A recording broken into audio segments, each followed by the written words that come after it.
Sejam bem-vindos a mais um episódio do Papo de Quem Faz. Hoje estou recebendo aqui Cristiano Moreira, treinador, especialista em PNL. A gente vai fazer um papo muito legal sobre PNL, crenças e muito mais. Aproveita, curta, compartilha com pessoas que você acha que vai curtir o nosso conteúdo. E vamos lá. Obrigado pelo seu tempo, Cristiano. Mais uma vez o nosso Estamos juntos papo aqui, né? Falando muito sobre PNL, comportamento Scott. humano, Isso aí. método Scott. CPF forte, né? CPF forte. É isso aí. Tem Muito que obrigado ser aí pelo convite. sempre forte. É isso aí, sempre forte. E estou muito feliz de estar aqui com vocês, com você aqui. Papo de Quem Faz. Vamos fazer acontecer aqui. Isso aí. Papo de Quem Faz é isso. É isso aí. Quem a gente fala de coisas que realmente acontecem na prática. Não mimimi, né? Tem muito blá blá blá, muita teoria, muita fórmula mágica, mas Sim. É no poder, o poder está no fazer, né? Sim. O que a gente sabe, a gente lembra, mas o que a gente faz, a gente sabe. Sim. A intenção do nosso podcast é exatamente mostrar, além da teoria que existe, é importante, mas mostrar na prática mesmo o fazer, o quanto é importante a gente fazer. E quando a gente evolui e busca conhecimento, a PNL ajuda muito nisso, né? A gente parceiro aí, conversa muito sobre isso. Isso. Então, eu estou aqui com algumas perguntas para você Vamos lá. ensinar um pouco a gente aí sobre PNL. Vamos compartilhar. Bora. Por que pessoas reagem diferente à mesma situação? Duas pessoas na mesma situação, cada um entende, interpreta e compreende, faz uma imagem ali, como na PNL fala, né? O mapa, né? Isso. Por que isso? Por que cada um entende de um jeito, cada um com suas crenças? Me fala aí, explica para todo mundo aí por que isso acontece. A gente já começa logo falando da própria PNL, que começou na década de 70, modelando os melhores terapeutas da época, né? E eles curavam, entre aspas, assim, as pessoas com as palavras. Então, como é que com as palavras eles tinham essa mágica de transformar as pessoas? E aí a PNL foi juntando uma série de pressupostos, de ideias, de princípios, que o primeiro, e talvez o mais, não o primeiro historicamente falando, mas o primeiro em termos de importância, né, é o mapa, não é o território. Esse que você falou agora sobre o mapa. Então, Alfred Korzybski, né, o cara da semântica geral, né, ele vai falar no livro dele que o mapa não é o território. O livro chama Ciência e Sanidade, e é sobre a nossa percepção, que não é a mesma coisa da realidade. E a gente não reage às coisas que acontecem, a gente reage às coisas que a gente percebe. Ou seja, a gente não reage ao território, a gente reage aos nossos mapas. Então, a mesma coisa vai acontecer com todo mundo, como, por exemplo, a pandemia aconteceu com todo mundo. Não tem ninguém no planeta que passou despercebido por isso, né? Se chegar alguém assim, um alienígena, então já fica ciente disso. Então, só que cada um passou de um jeito, cada um tem seu mapa, cada um tem sua percepção. Dentro de uma família você tem vários irmãos vivendo ali na mesma casa, e cada um, como diz Guimarães Rosa, vê de um seu modo. Então, assim, o mapa no território é a chave para você entender conflitos. Todos os nossos conflitos vêm dos nossos mapas, para você entender a sua vida. Para quem não entende, Tiano, o mapa, tenta explicar um pouco de uma forma mais prática, assim, o que é o mapa? É uma imagem que a pessoa cria sobre Também. Ou o mapa é o que ela já viveu para trás? São as experiências dela? Isso, é a história dela, é como ela percebe o mundo. Então, a gente capta o mundo pelos sentidos. Visão, audição, sinestesia, né, sensações. Então a gente capta o mundo pelos sentidos e a gente traz esse mundo, entre aspas, assim, para dentro da nossa cabeça. Só que a realidade é muito rica. Então a gente acaba usando filtros da nossa mente, como por exemplo omissões, generalizações e até mesmo critérios de julgamentos, que a gente chama de distorção, para poder trazer o que a gente acha que é relevante da realidade para dentro da nossa cabeça. E sim, a gente cria como se fosse um filme. dentro da nossa cabeça. Para tudo que a gente faz, tem um filme na nossa mente. Às vezes, para hoje em dia, você falar assim, anda, come, corre, faz qualquer... Levanta da cadeira, a gente fala assim, eu não preciso imaginar isso para poder fazer essas coisas. Mas quando a gente está falando, por exemplo, dá uma cambalhota, que é uma coisa que a pessoa não está acostumada, ela tem que parar e pensar e criar um filme. Automaticamente ela vai criar, como é que eu vou fazer isso? Então a gente costuma dizer na PNL que as coisas acontecem 2 vezes na vida para nós. Uma aqui na mente e depois na realidade. Então o mapa no território é isso. É a percepção que você tem, é o filme que você tem na sua cabeça da realidade. Você não reage ao que acontece com você, você reage ao filme que está acontecendo na sua mente. Por isso que as pessoas falam muito sobre quando as pessoas estão falando de outras pessoas, né? A fofoca, né? Ela está falando mais dela mesmo do que da circunstância ali em si. Com certeza, isso? Com certeza. Quem fala mais, quem fala de Pedro está falando. Se João fala de Pedro, né? Diz o ditado. João está falando mais de João do que de Pedro. Eu não estou falando da pessoa, eu estou falando da percepção que eu tenho dela dentro da minha cabeça. E, por exemplo, enquanto todo mundo aqui me vê, cada um tem uma percepção de mim na sua mente ali. E está lidando com essa percepção, e não comigo mesmo. Comigo mesmo vocês não estão lidando. Vocês estão lidando com a percepção que vocês têm de mim na sua cabeça. E um está me vendo de um jeito, outro está me vendo de outro jeito. Né? Tem a equipe aqui vendo de um jeito, você está vendo de outro jeito, quem tá me vendo aí, né, através aqui do podcast também está vendo do seu modo, mas eu mesmo as pessoas não conseguem me ver, a realidade. E assim acontece com cada coisa na nossa vida. Parece meio louco, meio Matrix, mas é exatamente isso que acontece e isso que causa toda a confusão e toda a solução também na nossa vida. O que você acha que isso impacta na vida das pessoas e a importância das pessoas entenderem o que esse mapa, o que essa crença, o que a imagem que a pessoa cria ali é tão importante você entender isso para você tomar decisões e etc. O que você acha que impacta na vida das pessoas? Então, agora você falou sobre crenças, entendeu? As crenças estão dentro ali dos mapas. Quando a gente, por exemplo, cria esses filmes, em cima desses filmes a gente vai criando ideias, conceitos, julgamentos. Isso não é legal, isso não é bom, ou então isso é bom, isso é legal. E esses conceitos, né, que a gente vai criando são as crenças que a gente vai desenvolvendo em cima dos acontecimentos que estão na nossa mente, as pessoas que estão na nossa mente. Isso repercute direto nos relacionamentos, isso repercute direto também na tua identidade, como você se vê, entendeu? Então não adianta você ter, você fala do CPF, né? E o CPF está diretamente ligado à sua identidade, a quem você é. Acho que o RG nem existe mais, mas o CPF ainda existe. Então, assim, está ligado diretamente à tua identidade. Então, assim, não adianta você ter as melhores coisas na vida, você fazer da melhor forma possível tudo que você faz, se para você, quem você é pequeno. Entende? Até se você é religioso, se você fala assim, Deus me ama, mas você não se vê tão bem assim, o amor divino, entre aspas, não te ajuda tanto, né? Porque a tua percepção sobre você tá defasada, tá pequena, né? Hoje mesmo pela manhã eu conversei com uma pessoa que eu falei com ela, né? Ela tá vivendo um momento difícil de luto e tudo. Eu falei assim, né? Seja perseverante, seja resiliente. Você é uma pessoa fantástica, formidável. Você merece estar vivendo. Coloca isso, introduz isso na sua vida, no seu pensamento ali. Então, existe uma técnica para isso? Você está perguntando como é que a pessoa cria mapas. Em primeiro lugar, ela precisa de referência. Ela vai buscar referência em outros lugares. Tipo assim, como é que eu tenho isso? Onde é que eu tenho aquilo? Isso já aconteceu comigo quando? Onde? Então, ela precisa trazer as referências.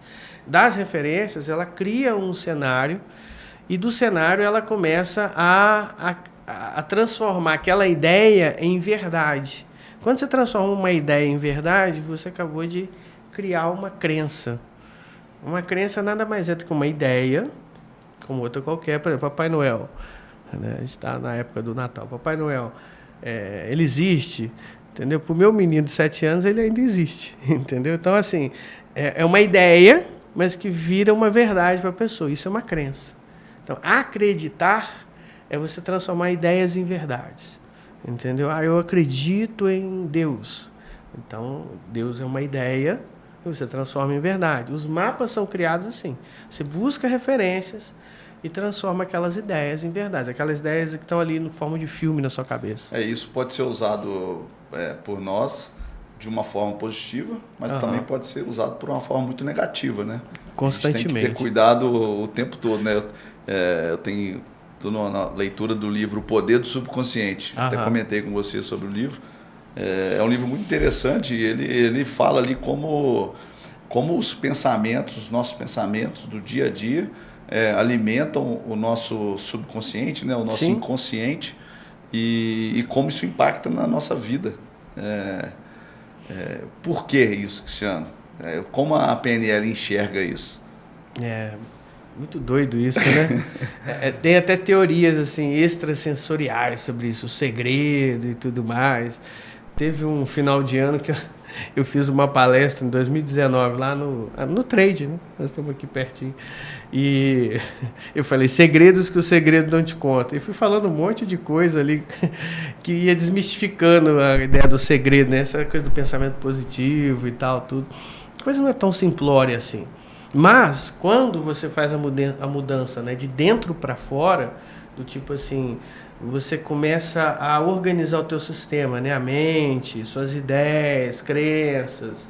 Então, você parte para um nível de decisão sobre alguma coisa, de sentimento sobre aquilo e faz aquilo acontecer, né? São 5 coisas que a gente coloca, né? A ideia, a crença, a decisão, a emoção e a ação.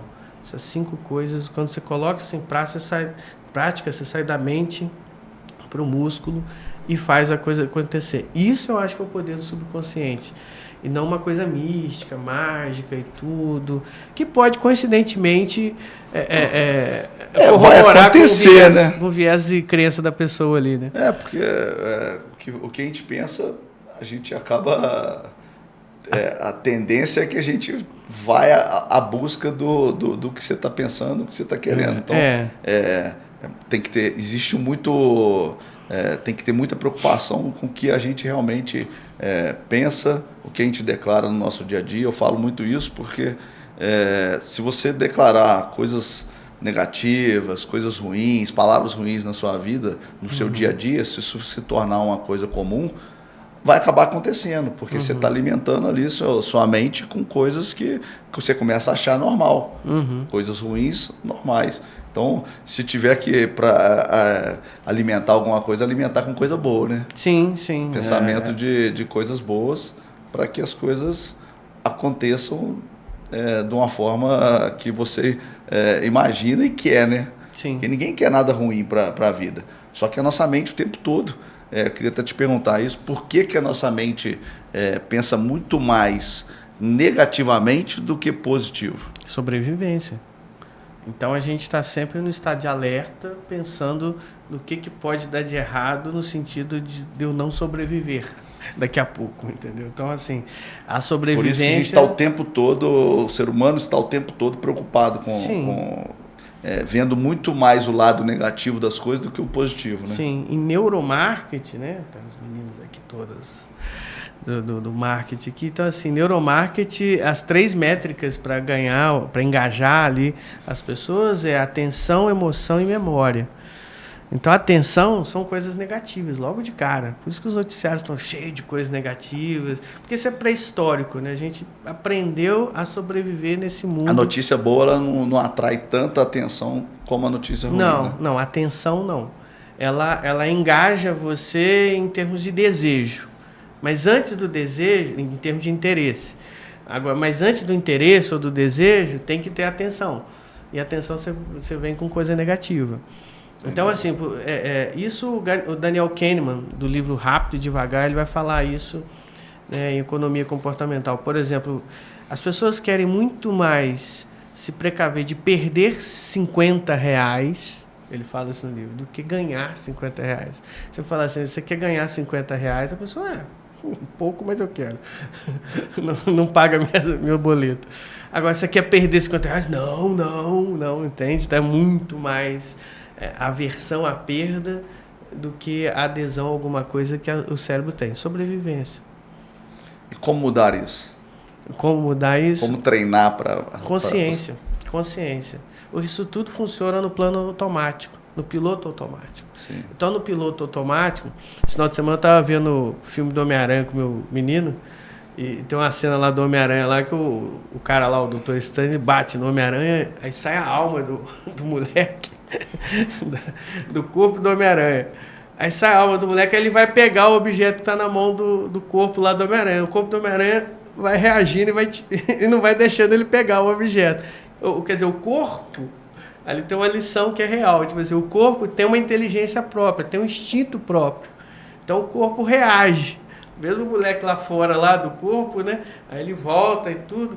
Então, assim, o corpo reage às coisas, entendeu? A gente tem um piloto automático. Então, se você está consciente ali, assume, né, o volante, aí você consegue mudar essa programação, né, através da tua linguagem. Então, aí vem a PNL, programação neurolinguística, você mudar os programas já que você tem, né, que muda os seus comportamentos através da linguagem. Eu falo muito do pessoa como ser um CPF forte quando nós somos programados para ser um CPF fraco, porque a gente fica o tempo todo, igual você está falando, o nosso comportamento, a nossa essência é negativa, é de pensamentos negativos. Sim. E como fazer isso? Como tocar isso no dia a dia? E a cultura através do consciente ou através do de você? Porque nesse livro do Poder do Subconsciente, o autor fala lá que você ficar durante 10, 20 minutos repetindo palavras que você quer que aconteça na sua vida, vai acontecer. Isso é real? A repetição é um jeito de você incorporar as coisas. Então, quando a gente fala de incorporar, né, nada sobrenatural aqui, a gente está falando de trazer para o corpo ou trazer para a neurologia aquilo que você sabe. Então, aquilo que você sabe é teoria até que você traz para a sua neurologia. Agora você sabe mesmo, não é só uma informação. Então, quando você faz isso, por exemplo, a repetição é um jeito de você fazer isso acontecer, é um dos jeitos, né?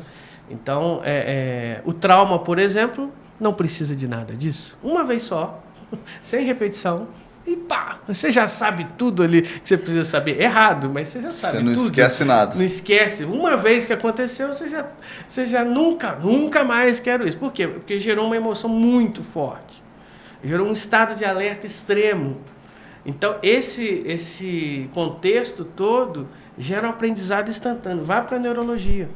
Então, essa pessoa teve ali um trauma de voar de avião uma única vez, ela não precisou repetir. Uma única vez. Ela já olha o avião, já treme. E anos e anos. Isso. O corpo dela já reage àquilo. Então, quer dizer, o trauma é um aprendizado muito bem sucedido.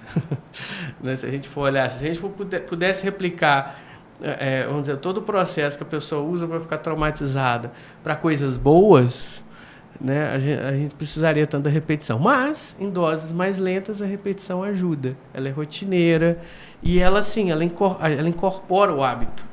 O hábito primeiro começa com comportamento. Depois ele vai passando para crenças.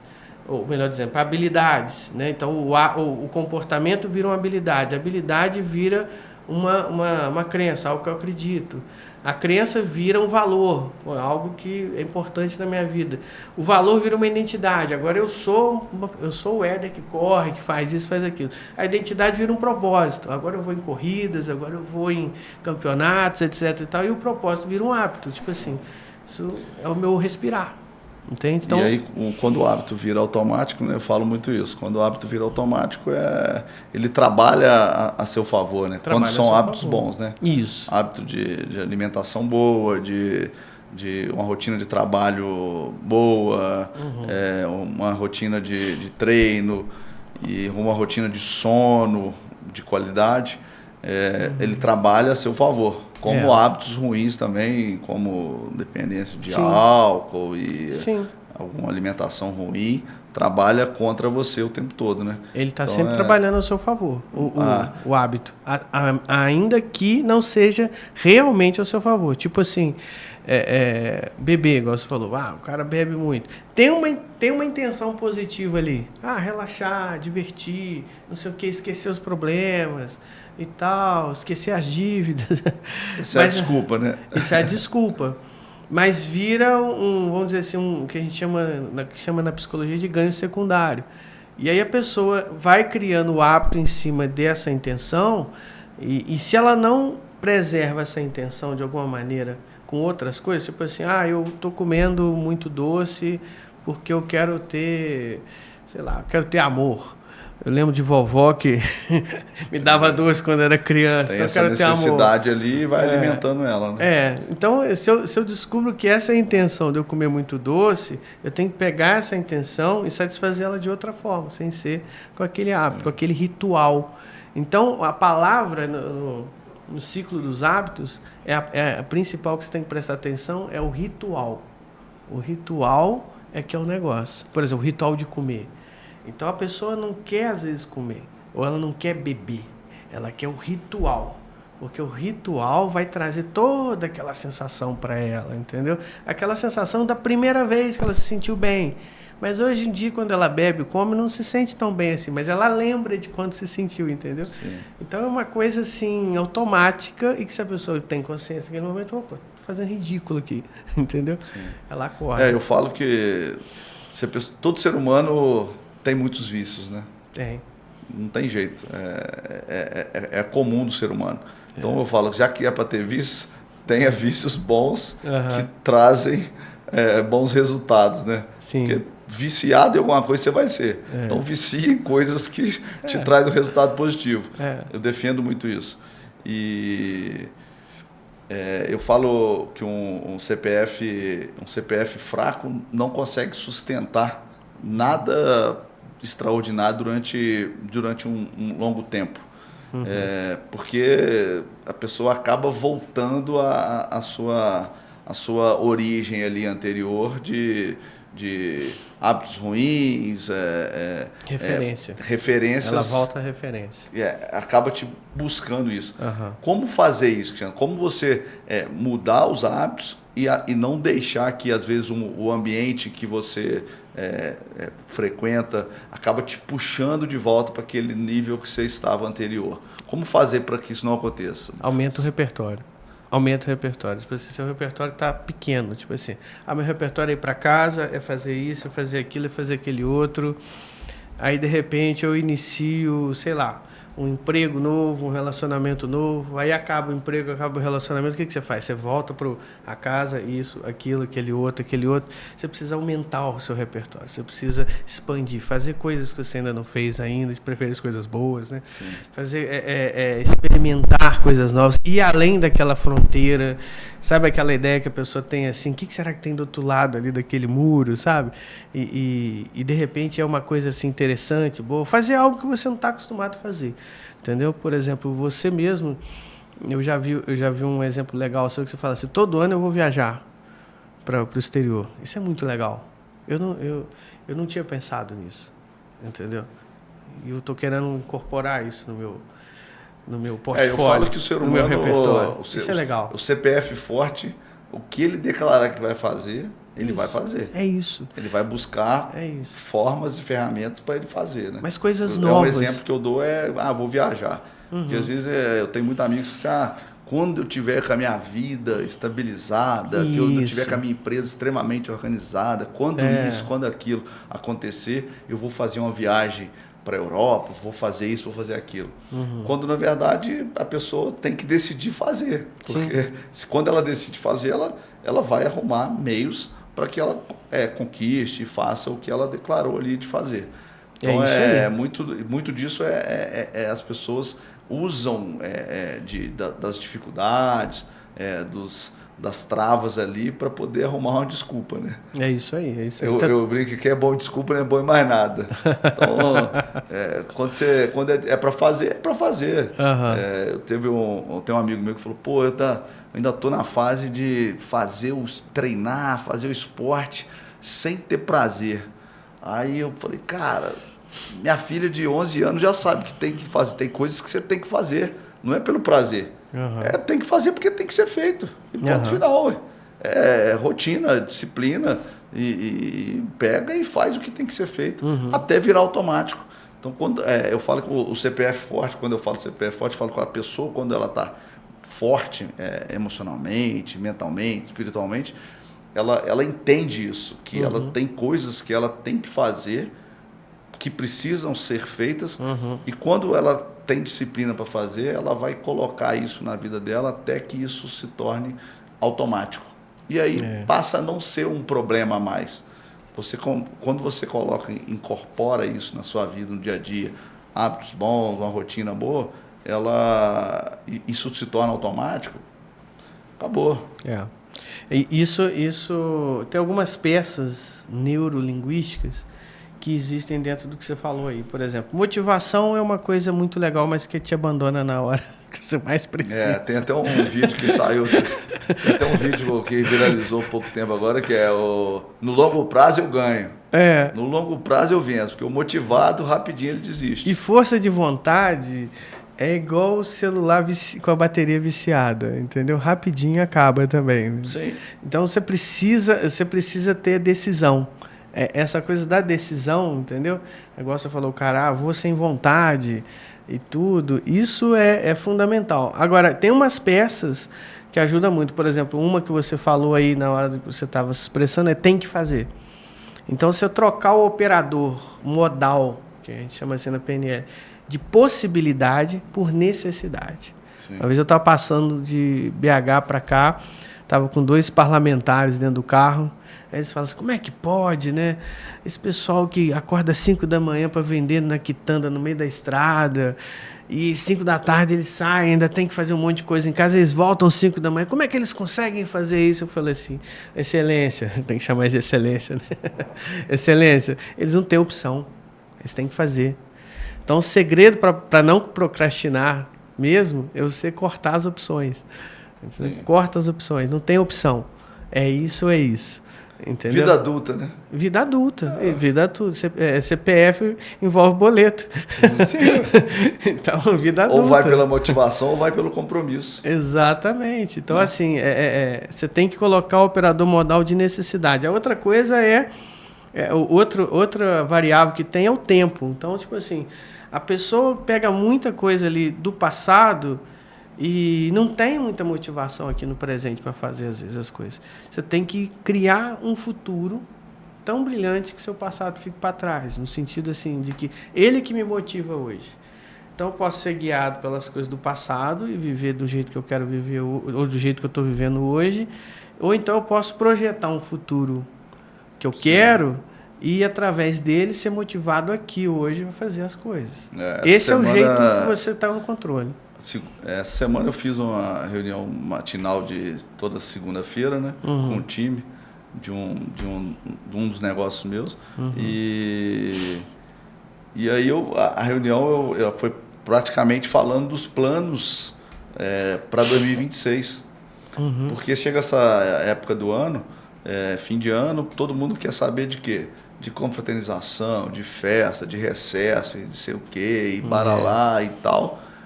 Mas ninguém está falando de quais são os planos para 2026. Quais são os planos para daqui 5 anos? Tem promessa, quais são os planos para daqui 10 anos? Não. Porque se você não tiver... É igual o GPS, um Waze com aberto, sem um endereço digitado lá como destino, você não vai chegar em lugar nenhum. Mas a gente vê de uma maneira geral, a grande maioria da população não está preocupado com os planos para um ano, para o próximo ano, para os próximos 5 anos, para os próximos 10. E o que você está falando é isso, é você ter onde você quer chegar. Lógico, as coisas, o que você programa hoje, planeja para daqui 5 anos, 10 anos, 20 anos, vai mudar toda hora. Porque eu falo assim, por exemplo, construí uma casa em 2014 e eu falava, vou fazer essa casa de um jeito que é pro resto da vida. É uma besteira, morei um ano nela. Besteira. Nada é pro resto da vida. Isso não existe. Mas fazer bem feito o que você tem que fazer, mas tem que ter um plano, tem que ter um destino onde você quer chegar. Sim. Senão você vai ficar igual uma barata tonta. A diferença de promessa, sonho, para plano ou meta, né? Chama data. Se você tem uma data, onde, quando, com quem eu quero chegar, entendeu? Então você agora já não tem mais um sonho, uma promessa, você tem um plano. E um como você vai chegar lá tem que fazer parte desse plano. Então você está certo quando você fala assim, a maioria das pessoas não estão preocupadas com planos, elas estão preocupadas com promessas, com desejos. Elas querem que aconteça alguma coisa com elas. Eu falo, Cristiano, que o esporte me moldou muito. Fui começar a fazer esporte de alta intensidade com 30 e poucos anos de idade. Mas o esporte me ensinou a que você, quando está treinando no desconforto, você evolui. Você, por exemplo, numa corrida, em um esporte de alta performance, por exemplo, um endurance, por exemplo, igual uma bicicleta de 2, 3 horas, você tem que melhorar o seu VO2, que é a sua quantidade de oxigênio no sangue, para que você consiga ter uma performance melhor, o seu corpo melhore. E a única forma de você comunicar para o seu corpo que você precisa que ele melhore o VO2 é colocando o seu corpo em desconforto. É aumentando a velocidade na corrida, é aumentando a inclinação na subida, é aumentando o peso numa musculação. Você está comunicando ali com o seu corpo que o que você está produzindo de VO2 não está me satisfazendo, eu preciso de mais. Então, e isso na vida da gente, de uma forma geral, a gente, quando você aprende isso e coloca isso em prática no dia a dia, de treinar treinar você a ficar condicionado no meio do desconforto e se sentir ali confortável, isso te torna um ser humano mais forte para encarar qualquer coisa. Eu brinco que é uma pessoa que corre uma maratona, por exemplo, esse ano eu corri 3 vezes uma maratona. Cara, a pessoa que corre a maratona, a tendência dela aguentar a pancada, dela ser resiliente em todos os desafios, todas as dores do dia a dia que acontece, é muito maior do que uma pessoa que às vezes está ali só procurando conforto, prazer imediato, dopamina ali barata na rede social, nos videozinhos e etc. Dopamina barata e cortisol caro também, né? Sim. Tem cortisol também nas redes sociais. E você explica um pouco como que a gente, através da PNL, eu estou te dizendo na prática, no esporte, como eu consegui treinar a me desafiar, a ficar mais no desconforto para que eu consiga evoluir em todas as áreas da vida. Como que a PNL ensina isso? Então, o segundo princípio, o mapa no território é o primeiro, né? O segundo é mente e corpo estão conectados, fazem parte do mesmo sistema. Então, minha mente afeta o corpo, meu corpo afeta a minha mente, e é isso que você falou. Você faz coisas que te deixam no desconforto e isso vai afetar tua mente no sentido de treiná-la a ser mais resiliente. Entendeu? E o contrário também. Por exemplo, a informação vira energia para o teu corpo. Por exemplo, se hoje você tem uma informação ruim, tipo assim, aconteceu tal coisa desagradável aqui na minha vida, recebi essa mensagem. Essa informação entra e vira uma energia em você que não é muito legal. Entendeu? As pessoas já experimentam isso. Elas só não conseguem administrar bem isso. Entende? Então, assim, você precisa então fazer esse processo intencionalmente do jeito positivo, ou seja, pegar informações boas, trazer para igual você fez. O meu nível de VO2 precisa aumentar, entendeu? De oxigênio. Quer dizer, isso é uma informação que você tem. Você trouxe ela para você, incorporou ela e transformou essa energia para fazer o que você faz. Então, as informações que a gente absorve no dia a dia, a gente também precisa selecioná-las mesmo, porque elas viram energia em nós, boa ou ruim. Sim. Né? Você sempre já falou comigo algumas vezes que problema não existe. Problema não existe. O problema é a percepção de cada um. Se eu te contar um problema... Só existe boleto, o problema não existe. Boleto se eu te contar uma coisa que eu acho um problema, pode ser que você fala, talvez para você não é nada. E realmente isso é real, né? E quanto mais forte emocionalmente a gente fica, menos você acha problema, porque eu falo que como é bom você conseguir se tornar uma pessoa forte e rir até diante dos desafios, que ele passa a nem falar que as coisas são problemas. Cada coisa é uma tarefa que você tem que fazer a mais. Exatamente. Não é uma barreira. O problema é assim, o problema não é uma barreira, né? O problema é um desafio que você precisa romper ele para que você vá evoluindo e chegando em novos níveis na vida, tanto pessoal quanto profissional, né? A piada da PNL, ou o que deixa às vezes sem graça quando você começa a aprender PNL, é que muitos dos seus amigos imaginários você descobre que eles não são reais, entendeu? Por exemplo, problemas são deles. Então, por exemplo, a gente chama uma situação de problema quando ela é um obstáculo para aquilo que eu quero. Vamos supor, eu tô sobrepeso. Né? Tudo bem, ok, isso é uma coisa. Eu estou sobrepeso e quero ficar com o corpo slim, né? Magrinho e tudo. Pronto, agora eu tenho um problema, entendeu? Porque eu estou com essas gordurinhas aqui, isso não está cabendo com o meu objetivo. Então, o problema é um obstáculo, problemos, né? Quer dizer, um obstáculo à frente, né? Vem do latim obstáculo à frente. É uma situação, como outra qualquer, que você enquadra assim. É igual fracasso. Então, aqui tem o terceiro princípio da PNL. Fracasso, não existe fracasso. Só existe aprendizado, como diz na PNL. Então, assim, fracasso é outra coisa. Também não existe por si só. É uma situação que aconteceu, você não alcançou o resultado que você esperava, olha só, a meta ali de novo, e aí você chama isso de fracasso, entendeu?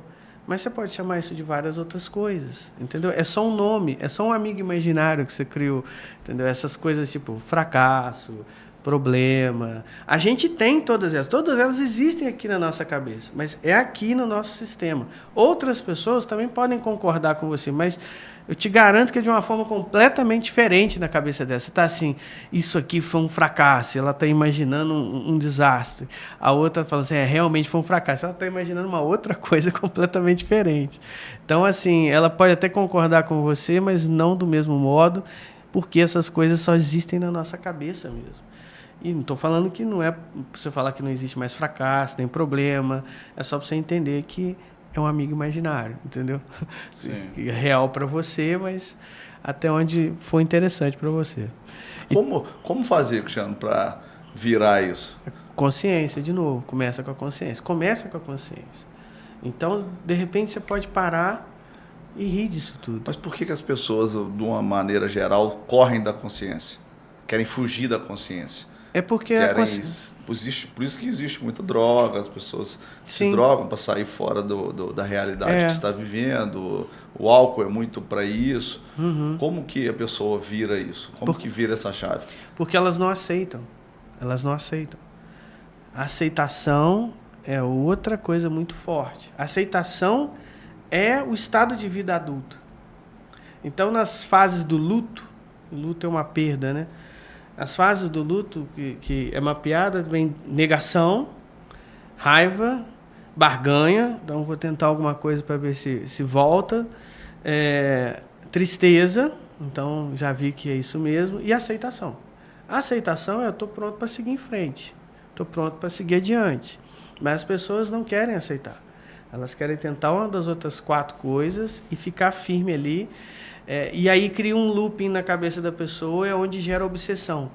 Então tem muita gente hoje em dia que não tem meta, mas tem obsessões. Tipo assim, eu quero aquilo, eu quero aquela outra coisa. Qual que é a diferença entre meta e obsessão? As pessoas às vezes não sabem. Meta te faz um pouco além do que você é. Obsessão é mais do mesmo. Então você só vai ter a mesma coisa mais vezes, ou por mais um tempo. Entendeu? Então esse é o grande diferencial. As pessoas saírem da obsessão, que é diretamente ligado ao passado, e se engajarem nas metas, que é diretamente ligado ao futuro, e que te faz crescer, enquanto aqui te estagna. Mas aqui é familiar, aqui eu já conheço, aqui é referência, aqui é tudo que eu já tive, aqui é o colo de mamãe, é o colo de papai, e tudo. E aqui é um terreno todo novo. Então, é por isso que as pessoas às vezes vêm para cá e não vão para lá, entendeu? Mas quando elas vão para lá, elas aumentam o repertório delas e vivem um mundo todo novo. E é isso que a PNL a gente ajuda a pessoa a ver. Fala um pouco pra gente como que a pessoa desbloqueia, quebra as suas barreiras ali com as crenças limitantes. Como existe uma técnica na PNL para você quebrar algumas barreiras, algumas crenças que você construiu ali na sua infância, sua adolescência, juventude, que você precisa tirar isso para que você consiga atingir os seus objetivos na vida adulta. Crenças ligadas à infância tem muitos pactos e rituais que precisam ir sendo quebrados, e aí talvez a terapia ajude com essa sequência, entendeu? Ou seja, aos poucos.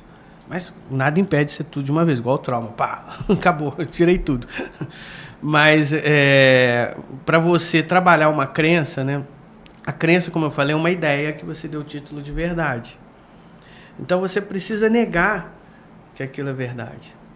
Então uma das técnicas que a gente usa em PNL e neurosemântica, porque a PNL que eu trabalho não é PNL simplesmente, né? O Dr. Michael Hall, que é o meu mentor, né? E eu, né, sou ligado à Sociedade Brasileira de Neurosemântica, à Sociedade Internacional de Neurosemântica.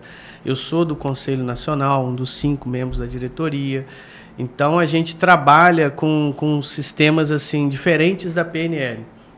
Então esse é o nosso segredo aqui. Neuro é comportamento, semântico é os significados. Então você tem que trabalhar os significados da sua mente. E aí você tem que pegar um não bem forte dentro de você.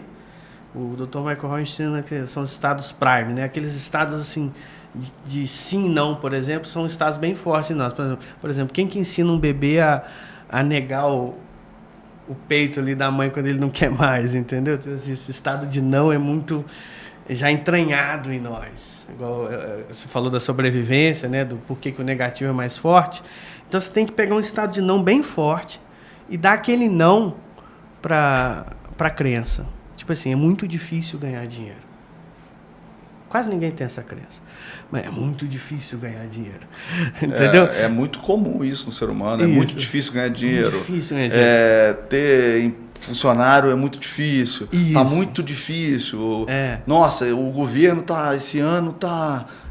isso é muito comum você escutar isso o tempo todo na rua. E você, se você não tomar cuidado, você acaba se introduzindo isso. Isso, né? A palavra difícil, agora não é o momento de falar disso, mas assim, dentro da palavra difícil tem N variáveis que tornam algo difícil, dentre elas é a rigidez. Mas isso a gente fala em outro momento. Agora, quando você está ali, ganhar dinheiro é muito difícil. Isso é uma crença. Eu dei o título de verdade para essa ideia. Isso é só uma ideia. Mas eu dei o título de verdade. O que eu tenho que falar? Eu tenho que dar um estado de não bem forte. Por exemplo, você gostaria de comer um prato de vermes? Não. Não. Aquele não assim, bem nojento. Não. Então para o dinheiro, você tem que dar um estado de sim, né? Isso. Então você pega aquele estado de não, você quer acreditar que ganhar dinheiro é difícil? Você tem que dar aquele mesmo não. Não quero mais isso. Pá. Entendeu? Então você traz aquela emocionalidade ali de negar aquela crença, ou seja, ela vai deixar de ser verdade, vai virar só uma ideia, igual o Papai Noel um dia foi verdade para você, agora não é mais, entendeu? Então, assim, você dá aquela negação. E, por outro lado, você vira a crença ao contrário. Ganhar dinheiro é muito fácil. Ganhar dinheiro é muito fácil. E você dá um estado de sim bem forte. Tipo assim, você quer a felicidade da Helena? Sim, entendeu?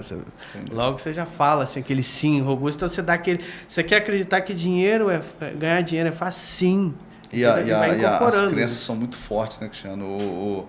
Você vê que eu tenho histórico de pessoas que eu conheço, pais de alguns amigos e tudo, que caras morreram ricos, com a conta lotada, com muita prosperidade, com muita riqueza de dinheiro, porém se achavam eram tão escassos que não desfrutaram do dinheiro. Uhum.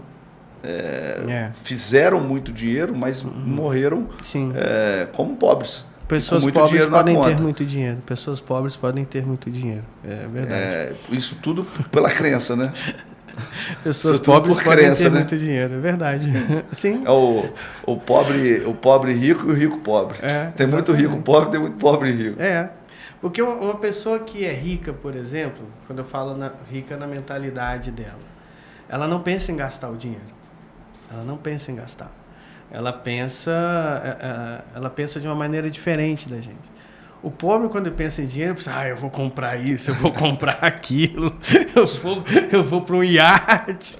Ele já pensa em gastar. Ele quer o prazer, né? Então e ele pode ter o dinheiro, entendeu? Ele pode conseguir o dinheiro por N maneiras. Mas eu falo que tem que balancear isso, né? Não pode ser nem muito nem pouco. Mas né? ele continua pobre no sentido assim, da maneira dele administrar e pensar. O rico, ele não precisa do dinheiro.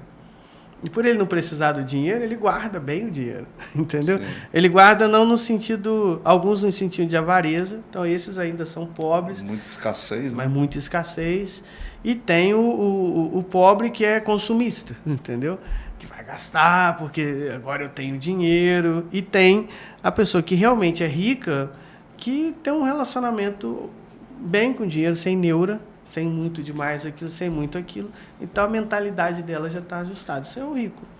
Cristiano, para a gente finalizar, deixa aí qual que é o conselho poderoso baseado na PNL que você deixaria aí para os nossos... O conselho mais poderoso que eu posso dar para você hoje é faça PNL comigo, ainda por cima.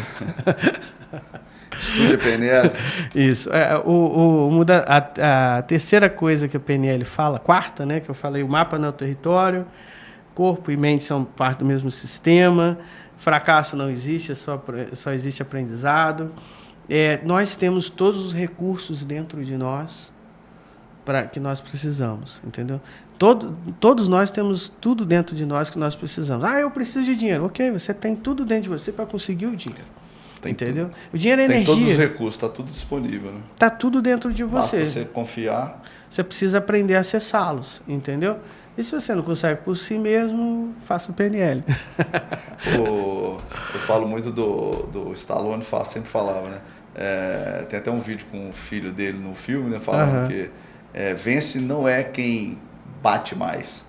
Vence quem aguenta mais apanhar. Quem é resiliente. E a vida é isso, né? A resiliência, você confiar e mesmo diante de tantos desafios, tantas dores, tantos sofrimentos que aparecem durante o percurso nosso da vida, é você continuar acreditando, tendo fé e seguindo em frente.